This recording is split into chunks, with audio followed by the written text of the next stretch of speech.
What if I told you that one of the most beautiful jewels ever discovered also became one of the most disturbing objects in modern history? Because hidden inside it was a secret no one was prepared to see. A gem admired for its brilliance. Opened up a mystery so unsettling that experts, collectors, and the public were left in complete shock. And the most terrifying part? From the outside, it looked absolutely perfect. Today, we're diving into a story that sounds like fiction, but it's the kind of real-world mystery that stays in your mind, long after you hear it. The title says it all. The most disturbing jewel ever found. The secret inside shocked everyone. This is not just a story about luxury, wealth, or rare gemstones. This is about obsession, hidden history, human psychology, and the chilling truth that sometimes the most valuable objects carry the darkest secrets. So if you enjoy mysterious discoveries, shocking historical twists, and stories that make you question what people are truly capable of, make sure to like this video, subscribe to the channel, and stay with me until the end. Because the final reveal in this story changes everything. The discovery that captured everyone's attention. It began with what seemed like an ordinary elite estate evaluation. A private collection, hidden away for decades, was finally being cataloged after the death of an eccentric and enormously wealthy owner. The mansion itself was already the subject of rumors, rooms sealed for years, handwritten notes no one could fully explain, and an obsession with rare artifacts from around the world. Among paintings, antique watches, and ceremonial objects, there was one piece that immediately stood out. A jewel unlike anything the appraisers had ever seen. It was large, flawlessly polished, and set in a custom frame that suggested it had been altered or mounted more than once over the years. The stone itself shimmered with an unusual depth, almost as if something within it moved when viewed from a certain angle. At first, experts assumed it was simply a rare optical effect, something caused by internal crystal structures or a unique cut. That alone would have made it extraordinary. But the owner had left no clear record of where it came from. No receipt, no auction history, no family document, nothing. And that was the first red flag. Because truly important jewels almost always leave a trail. Ownership records, insurance papers, restoration notes, photographs, or at least rumors in collector circles. But this one appeared almost out of nowhere. That mystery turned curiosity into obsession. Who found it? Where had it been hidden? And why had someone gone to such lengths to keep its origin secret? The jewel itself was already deeply unsettling as gemologists began examining the piece. They noticed details that made the object feel less like a luxury item and more like a deliberate container. Its outer craftsmanship was exquisite but strange. The setting had microscopic seams in places where no seams should exist. The base was heavier than expected. The frame contained decorative symbols that did not match a single known style, but instead appeared to combine influences from Victorian mourning jewelry, occult iconography, and private commemorative design. That combination alone was eerie. Historically, mourning jewelry was often made to preserve the memory of the dead, sometimes incorporating hair, portraits, or hidden inscriptions. These pieces were intimate, emotional, and occasionally unsettling even by the standards of their own time. But this jewel seemed to go much further. One specialist reportedly said it felt as though the object had not been designed merely to display beauty, but to conceal something. And once that possibility entered the room, no one could ignore it. The jewel was scanned. The first scan was inconclusive. The second scan raised alarm. The third scan stopped the entire examination. There was something inside the gem's core. Not a natural inclusion, not a fracture, not a trapped air pocket. Something shaped, something intentional. And suddenly, what had been a glamorous discovery became a forensic mystery. What they found inside. At this point, the owners of the estate faced a decision. Do they preserve the jewel untouched, maintaining its value as an object of mystery? Or do they open it and risk destroying a one-of-a-kind artifact forever? In the end, curiosity won. Under carefully controlled conditions, with imaging experts and conservation specialists present, They began the delicate process of separating the outer setting and accessing the interior chamber hidden beneath the stone's support. What they found inside shocked everyone in the room. There was a tiny compartment, and inside that compartment was a carefully wrapped bundle, protected by layers of decayed silk and wax. When the material was unfolded, investigators discovered what appeared to be human remains. Not a full body, of course, not even a complete bone. Just a fragment, small, aged, deliberately preserved, and next to it, a folded strip of paper bearing a handwritten message so faded it had to be digitally reconstructed. At that moment, the entire meaning of the jewel changed.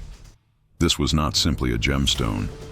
It was a reliquary, but not a religious one in the traditional sense. It was deeply personal, private, possibly obsessive. And the question became far more disturbing than before. Why would someone hide a human fragment inside a jewel of enormous value? The message inside made it worse. When the note was enhanced and partially translated, the language was fragmented but chilling. The reconstructed text appeared to say something close to this: "So that beauty may never leave me.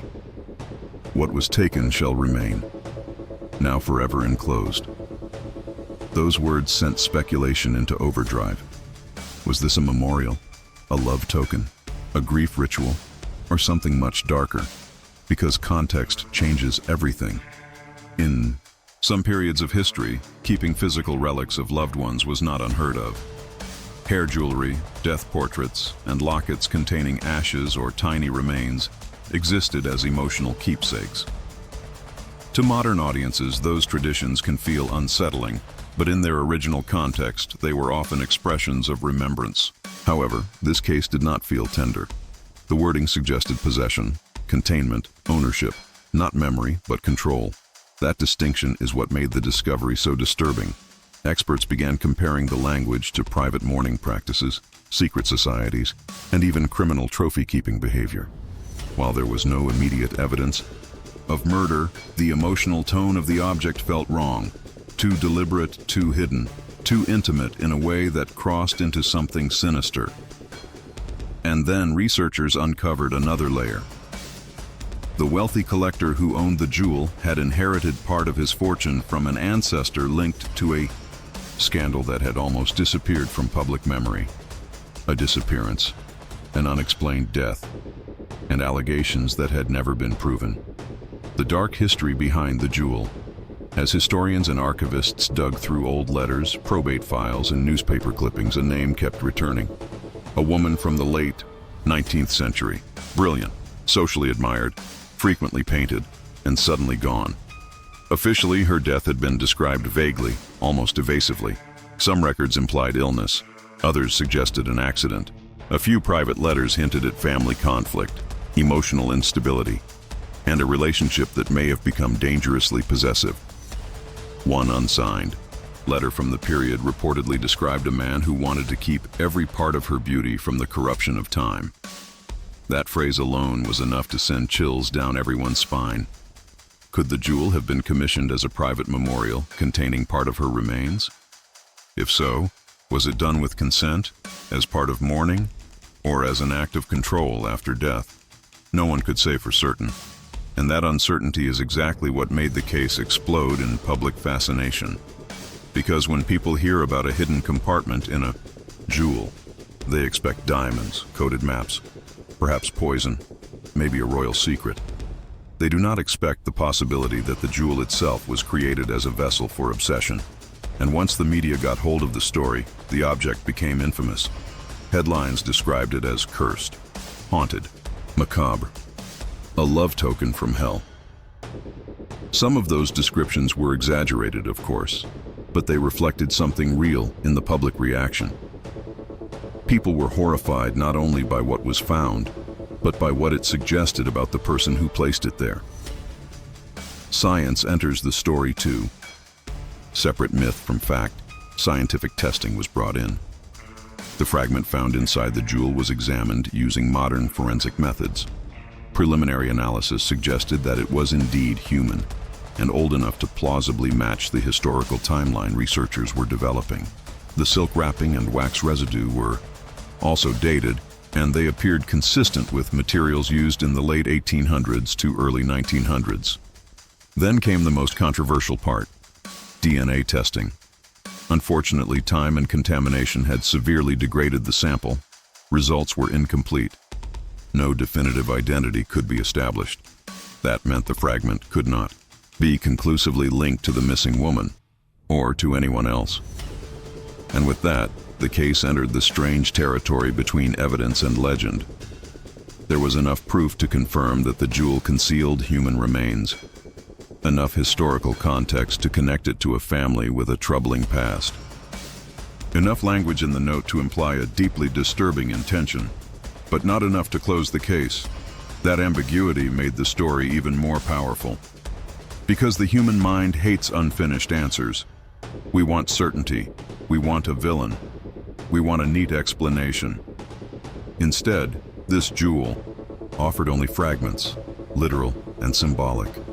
A beautiful object, a hidden chamber, a human relic, a possessive message, and a history full of shadows. Why the world couldn't look away. So why did this story affect people so deeply? Because it touches something primal. Jewels are supposed to symbolize beauty, status, romance, permanence. They are gifts, heirlooms, declarations of love. We associate them with weddings, royalty, celebration, and desire. But this object inverted all of that. It transformed beauty into concealment, love into possession, memory into imprisonment. That is why it disturbed people more than a typical crime story. A crime is terrible, but familiar. A jewel with a secret human compartment feels wrong on a symbolic level. It violates expectations. And that is often what makes something unforgettable. Not just that it is tragic or grotesque, but that it appears in a form we instinctively trust or admire. A flower hiding poison, a portrait hiding a threat, a jewel hiding a relic. The contrast is what haunts us. And there was another reason the story spread so quickly. People began wondering how many other objects in private collections might carry secrets no one has discovered yet. How many heirlooms are admired without question? How many family treasures have compartments, inscriptions, or histories that no one dares investigate? How many beautiful things are actually containers for grief, guilt, or something worse? The theories over time, several theories emerged.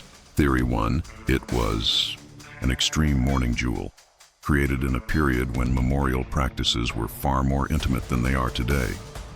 In this version, the hidden remains were intended as a private expression of eternal devotion. Theory 2, it was a trophy object, created by someone whose love had become pathological, someone who wanted not to remember a person but to possess them forever.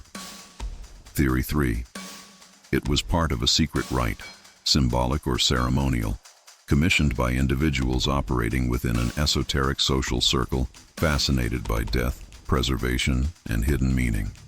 And Theory 4, the one that drew the most sensational attention, was that the jewel was tied to an unproven crime, and that the remains were evidence of a death that had been disguised, romanticized, and transformed into luxury. No theory has been conclusively proven, but each one reveals something unsettling about human behavior. Our desire to preserve, our fear of loss, our tendency to confuse love with ownership, and our ability to turn even death into an object of display. What happened to the jewel today? The jewel remains one of the most controversial objects ever discussed in collector circles.